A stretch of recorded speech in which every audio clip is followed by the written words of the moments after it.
जादुई तोता। एक छोटे से गांव में एक गरीब परिवार रहता था।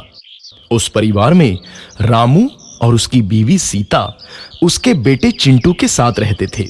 उसी गांव में एक तोता भी रहता था।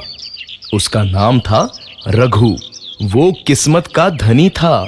जहां भी जाता वहां किसी भी चीज की कमी नहीं पड़ती थी। एक दिन रघु उड़ते उड़ते उस गरीब परिवार के घर गया। रघु सोचता है, अरे वाह, लगता है यहाँ आज बहुत अच्छा खाना मिलेगा। मैं पेट भर के खाऊंगा। वो एक कटोरी में रखे अमरूद देखता है। अरे वाह, अमरूद, मुझे तो ये बहुत पसंद है। मैं तो इसे पेट भर के खाऊंगा। रघु तोता अमरूद खाने ही लगता है। तभी सीता रघु को अमरूद खाते देखती है तो गुस्सा हो जाती है और उसे वहां से भगा देती है। भाग यहाँ से, न जाने कहां से आ जाते हैं। मैं तो परेशान हो गई हूं इनसे। सीता के भगाने के बाद रघु चुपचाप से एक कोने में रहता है। धीरे धीरे उस परिवार की बरकत होने लगती है। एक दिन रामू और सीता खाना खाते वक्त बातें करते हैं। आजकल हमारी बहुत तरक्की हो रही है, काम भी अच्छा चल रहा है। रामू कहता है। इस पर सीता कहती है, सच कहा, भगवान हमेशा ऐसे ही हम पर मेहरबान रहे। बेटा चिंटू भी कहता है, पिताजी, मुझे खिलौना लेके दो ना, मेरे सभी दोस्तों के पास है। रामू कहता है, ठीक है, जरूर लाऊंगा। सीता कहती है, कितने खुश है सब, मेरे परिवार को किसी की नजर ना लगे। एक तरफ ऐसी बातें होती हैं तो दूसरी तरफ रसोई में रघु तोता भी अमरूद खाते रहता है। मजा आया, अमरूद खाया, मजा आया, अमरूद खाया, मजा आया।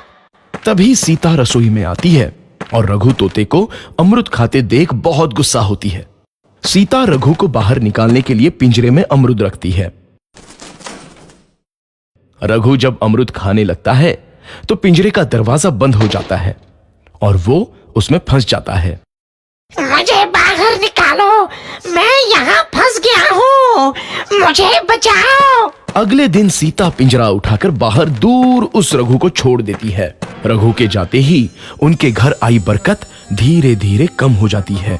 उन्हें बहुत घाटा होता है। सीता कहती है, ये क्या हो रहा है? अचानक इतना कैसे बदल गया? अभी तक तो सब कुछ अच्छा चल रहा था। रामू कहता है, लगता है भगवान हम पर रूठ गए हैं। चिंटू भी कहता है, लगता है अब मुझे खिलौने भी नहीं मिलेंगे। और वो रोने लगता है और बाहर चला जाता है। कुछ दिन बाद रघु तोता फिर से उस घर में आता है। वापस आया, मैं वापस आया, अब मैं जमकर अमरूद खाऊंगा। रघु सीधा रसोई घर में चला जाता है और अमरूद खाने लगता है। कुछ देर बाद सीता रसोई में आती है और रघु को देख कहती है, एक तो घर में पहले से इतनी दिक्कत चल रही है और ऊपर से ये तोता मुझे और परेशान कर रहा है। सीता रघु को वहां से भगा देती है। रघु उड़कर किसी कोने में छुप जाता है। कुछ दिन बाद धीरे धीरे उस घर की बरकत वापस आने लगती है। काम भी अच्छे से चलने लगता है। एक रात जब रघु तोता अमरूद खाने जाता है तो पिंजरे में फंस जाता है। ये लोग आखिर चाहते क्या हैं? एक तोते को शांति से अमरूद खाने क्यों नहीं देते? मैं कौन सा चोरी कर रहा हूँ? बस अमरूद ही तो खा रहा हूँ। तभी रामू वहां आता है और पिंजरे में रघु तोते को देख उसे बाहर छोड़ देता है। ये तोता भी कितना जिद्दी है, बार बार वापस आ जाता है। जैसे ही रामू रघु को छोड़ देता है, अगले दिन से फिर से उनके घर की बरकत जाने लगती है। काम में घाटा होता है। किसी को समझ नहीं आ रहा था कि ऐसा क्यों हो रहा है। रघु तोता घर आता है तो अचानक बरकत आती है और जब रघु तोता को बाहर निकालते हैं तो बरकत चली जाती है। एक दिन सीता रघु तोते के घर आने और बाहर जाने की स्थिति पर नजर रखती है।